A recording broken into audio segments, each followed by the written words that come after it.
নমস্কাৰ ৰাইজসকল, welcome to my YouTube channel am marks boy. আজি মই অট'কেডৰ এপিছ'ড নম্বৰ 2 লৈ আহিছোঁ। ইয়াতে আজি কিছুমান সৰু সুৰা কমাণ্ড শিকিম আৰু how to change in units in AutoCAD আমি সেইটো শিকিম। আশা কৰিছোঁ আপোনালোকে লাইক, ছাবস্ক্ৰাইব আৰু শ্বেয়াৰ কৰি দিব। চ' ফাৰ্ষ্ট আজি কমাণ্ড হৈ গ'ল আমাৰ অৰ্থ মোড। ফাৰ্ষ্ট আমাৰ কমাণ্ড হৈ গ'ল গ্ৰিড মোড, ঠিক আছে। চ' গ্ৰিড মোডটো কি হয়, তোমালোকৰ যোনটো স্ক্ৰীণত চেক দেখি আছা, এইটো তোমালোকৰ গ্ৰিড মোডটো যদি অফ কৰিব লাগে তেনেহ'লে ফাংচনেল কি 7 প্ৰেছ কৰিবা বা ষ্টেটাছ বাৰত আহিবা। ইয়াতে তোমালোকৰ গ্ৰিড মোড বুলি লিখা আছে। ইয়াৰ পৰা তোমালোকে মাউচেদি লেফ্ট ক্লিক কৰিব পাৰিবা। এবাৰ লেফ্ট ক্লিক কৰি পেলাই তোমালোকে অন অফ কৰিব পাৰিবা, ঠিক আছে। তো নেক্সট আহিলে আমাৰ লাইন কমাণ্ড। চ' লাইন কমাণ্ডটো কি হয়, তোমালোকে ইয়াৰ পৰা ইয়াতে ল'ব পাৰা। হোম স্ক্ৰীণ হোম বাৰত আছে তোমালোকৰ হোম মেনু টেবত তোমালোকৰ ড্ৰ পেনেলত ইয়াতে লাইন কমাণ্ডটো পাবা বা শ্বৰ্টকাট কি হৈ গ'ল এল এণ্টাৰ, ঠিক আছে। তাৰপৰা ফাৰ্ষ্ট পইণ্টটো চিলেক্ট কৰা। এতিয়া চোৱা, এই লাইনটো মোৰ ষ্ট্ৰেইট বনাব কেনে মই অৰ্থ মোড ইউজ কৰিম। অৰ্থ মোড, এইটো হয় অৰ্থ মোড, যোনটো 90 ডিগ্ৰী লিখা আছে F8, নহ'লে অথবা তোমালোকে শ্বৰ্টকাট কি টিপিব পাৰা F8। F8 টিপিলে চোৱা, এইটো মোৰ ষ্ট্ৰেইট লাইন। সাপোজ মই এইটো পইণ্টৰ পৰা এটা ডিষ্টেঞ্চ ল'লো 500 এণ্টাৰ, দেন এস্কেপ। চ' এইটো মোৰ 500 ইউনিটছৰ মোৰ লাইন হয়, ঠিক আছে। চ' এই তিনিটা। চ' আজি আমি শিকিম হাউ টু চেঞ্জ ইউনিটছ।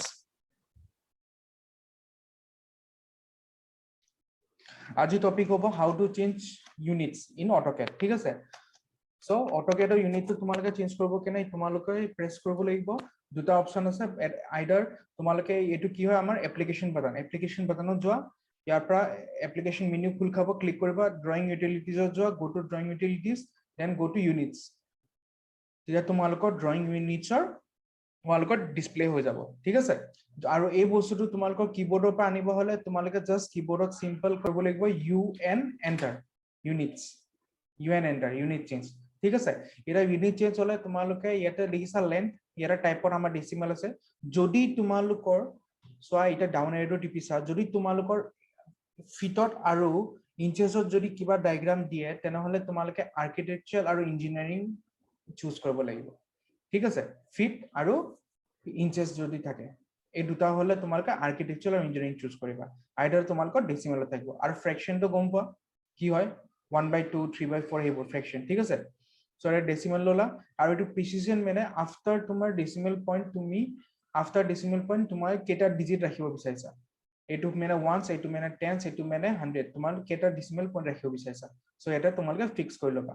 আৰু ইউনিটটো তাৰ পিছত ইয়াতে চেঞ্জ কৰাৰ পিছত ইয়াতে তোমালোকে ইউনিটছটো এন্টাৰ কৰিব পাৰিবা। চোৱা এইটোত ইনচাৰ্চনত, ঠিক আছে। ইয়াতে আহিবা, ইয়াতে তোমালোকক মিটাৰত লাগে নে চেণ্টিমিটাৰত লাগে নে নেনোমিটাৰত লাগে, ইয়াতে তোমালোকে ইয়াৰ পৰা তোমালোকে ইউনিট চেঞ্জ কৰি ল'বা, ঠিক আছে।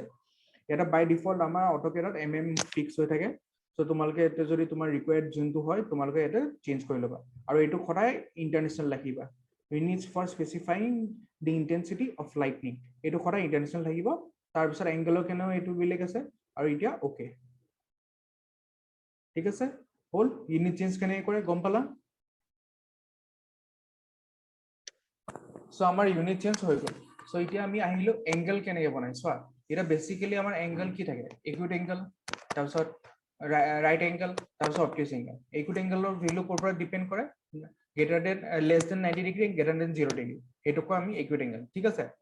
তাৰপিছত 90 ডিগ্ৰী কোনটো হয়, যোনটো আমাৰ এংগেল, সৰি আমাৰ ৰাইট এংগেল কোনটো হয়, যোনটো আমাৰ এংগেলটো 90 ডিগ্ৰী হয়, সেইটো আমি ৰাইট এংগেল বুজাও, ঠিক আছে। আৰু অবটিউজ এংগেল কি হয়, greater than 90 degree and less than 180 degree, হয়নে। তাৰ মাজত যোনকেইটা এংগেল থাকিব সেইটোক আমি অবটিউজ এংগেল বুজাও। চ' এতিয়া ইয়াতে এংগেল আমি কেনেকৈ ড্ৰ কৰোঁ চোৱা। এতিয়া এইটো মই লাইন ললো, কিমান লৈছিলো 500, ঠিক আছে। এই লাইনৰ লেন্থটো ললো মই 500। এতিয়া মই চিমিলাৰলি আকৌ এটা লাইন ললো। এতিয়া মোৰ কি কৰিবা, ইয়াতে তোমালোকে অবজেক্ট স্নেপটো অন কৰি ৰাখিবা। তোমালোকৰ নেক্সট কমাণ্ড হ'ল অবজেক্ট স্নেপ F3। চোৱা এইটো অবজেক্ট স্নেপ F3। তোমাৰ অবজেক্ট স্নেপটো কিয় থাকিব, তেতিয়া তোমালোক অবজেক্ট স্নেপ তোমালোকৰ অন থাকিব কিয় লাগে, তোমালোকৰ কি হয় এইবোৰ যে এণ্ড পইণ্টছ আছে, ফৰ এক্সাম্পল তোমালোকৰ এইবোৰ এণ্ড পইণ্টছ লাইনৰ, তাৰপিছত লাইনৰ মিড পইণ্টছবোৰ তোমালোকৰ মানে সোনকালে আইডেন্টিফাই কৰিব পাৰা। যেনেকে তোমালোকৰ চাৰ্কেল বনালা, টেনজেন্ট পইণ্ট লাগে, কোৱাড্ৰেন্ট লাগে, তো সেইবোৰ তোমালোকে সোনকালে ওলাব পাৰিবা, ঠিক আছে। চ' ইয়াৰ পৰা মই ফাৰ্ষ্ট এইটো পইণ্ট চিলেক্ট কৰিলো। এতিয়া তোমালোকে চোৱা, এতিয়া মোৰ এই লাইনটো অকল চিধা গৈ আছে y এক্সিছত আৰু x এক্সিছত, বিকজ মোৰ অৰ্থ মোড অন আছে। বাট এতিয়া মোক এংগেল লাগে। এটা তোমালোকে লেফট হ্যান্ড সাইডে মোৰ ব্লু কালাৰত 447 476 454 এনেকৈ ফ্লাকচুৱেট হৈ আছে সো এইটো হ'ল মোৰ লাইনৰ লেন্থটো আৰু এইফালে তোমালোকে দেখিব পাৰা মোৰ 90 ডিগ্ৰী শো হৈ আছে তোমালোকৰ এই পোৰশনটো দেখিছা এইটো মোৰ 90 ডিগ্ৰী শো আছে সো মোৰ ইয়াতে এই বস্তুটো মই চেঞ্জ কৰিব লাগে এতিয়া ঠিক আছে সো এতিয়া চোৱা এইটো মোৰ 90 ডিগ্ৰী শো আছে ফাৰ্স্ট মই লেন্থটো দিলাম সো মোৰ লেন্থটো কিমান দিম 500 ঠিক আছে মই লাইনৰ লেন্থটো দিলো এতিয়া তোমালোকে কি কৰো আমি যেটা কমান্ড এটা দিও তা আমি এন্টাৰ টিপো হয় না নাই কিন্তু এতিয়া আমি এন্টাৰ নিটিপো আমি ট্যাব টিপি তোমালোকৰ কেপলকৰ ওপৰত তোমালোকৰ ট্যাব বাটন এটা পাবা হেতু যেতিয়া প্ৰেছ কৰিবা এই 90 ডিগ্ৰী এংগলটো তোমালোকে জাম্প কৰিব পাৰিবা সো এটা মই ট্যাব প্ৰেছ কৰো চোৱা 90 ডিগ্ৰী এংগলটো মই জাম্প হৈ গৈছে সো এতিয়া তোমালোকে ইয়াতে তোমালোকে এই 90 ডিগ্ৰীটো তোমালোকে ভ্যালু টাইপ কৰিবা সপোজ একিউট এংগল বনাও বিচাৰিছা লেস দেন 90 ডিগ্ৰী হ'ব সপোজ মই দিলো 65 এতিয়া তোমালোকে এন্টাৰ প্ৰেছ কৰিবা এন্টাৰ প্ৰেছ কৰিলা চোৱা এটো হল মোৰ 65 ৰ এংগলৰ ঠিক আছে এটো মোৰ 65 এংগল হয় ঠিক আছে এটা এটো চেক কৰিব কেনে তোমালোকে এটা এনোটেশনত এটো আহিবা এটো লিনিয়াৰ বুলি লিখা আছে এটো ডাউনৰে টিপিবা ডাউনৰে টিপি ফেলে এটা এংগুলাৰ সিলেক্ট কৰিবা তাৰপিছত এংগুলাৰ সিলেক্ট কৰি ফেলে ফাৰ্স্ট লাইন সিলেক্ট কৰা তাৰপিছত সেকেন্ড লাইন সিলেক্ট কৰা অটোমেটিক আহি যাব চোৱা এইটো মই জুম কৰি দিছো চোৱা 65 ডিগ্ৰী বুঝছনে 65 ডিগ্ৰী সো সিমিলাৰলি এই বস্তুটো মোৰ অলপ ডাঙৰ হ'ল অলপ সৰু কৰি বনাও সো সিমিলাৰলি এটা মই অপটিউচ এংগল বনাও সো অপটিউচ এংগলৰ কাৰণে মই এটা লাইন ললো লেন্থ ললো 50 mm বা 15 ইঞ্চৰ এটা লাইন ললো ঠিক আছে 15 ইঞ্চৰ এটা লাইন ললো সো ইয়াৰ পৰা মই অপটিউচ এংগল লম এইটো পইণ্টৰ পৰা সো অপটিউচ এংগল আমাৰ কিমান হয় greater than 90 degree less than 180 degree so মই ফাৰ্স্ট পইণ্ট সিলেক্ট কৰিলো ইৰা চোৱা ইৰা মই এটা দিলো লেন্থটো 50 এটা মই এন্টাৰ প্ৰেছ নকৰো এটা মই যদি এন্টাৰ প্ৰেছ কৰো মোৰ কি হ'ব মোৰ স্ট্ৰেট আহি যাব ৰাইট এংগল সো মোক লাগে অপটিউচ এংগল সো এটা মই কি প্ৰেছ কৰিম ট্যাব চোৱা ট্যাব প্ৰেছ কৰাৰ লগে এই 9 ট্যাব প্ৰেছ কৰাৰ লগে মই এই 90 ডিগ্ৰীটোত মই এতিয়া মোৰ এংগলটো পুট কৰিম সপোজ মই পুট কৰিলো 175 এন্টাৰ সো মই 175 এংগলৰ মোৰ এইটো স্কেচ হয় সো এটা মই এংগলটো ক্লিক কৰিলো আৰু চেক কৰিব কেনে চোৱা এটো মোৰ 175 বুঝছনে